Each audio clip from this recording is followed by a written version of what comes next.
ये 18वीं मेडिसिन मैं बता रहा हूँ कफ के ऊपर। आज की जो मेडिसिन है उसमें कफ ऐसी होती है कि रात को मिड नाइट को ज़्यादा होती है और सुबह उठ के गले में बलगम सा रहता है करके उसको बाहर निकालना पड़ता है।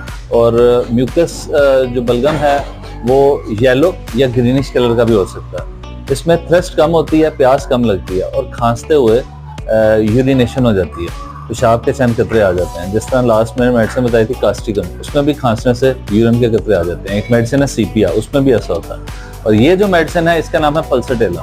पल्सटेला में जो है अवर्जन टू फैटी फूड्स होता है। मिल्क नहीं ले सकता इंसान, क्रीम पेस्ट्री चीज़ वाली जो तली हुई चीज़ें हैं वो मसला कर देती हैं गले के अंदर, खराश सी रहती है और बलगम सा रहता है। और जो आपके म्यूकस हैं वो ज़्यादा ग्रीनिश कलर के या येलिश होते हैं और इसकी खांसी सुबह और रात को तंग करती है।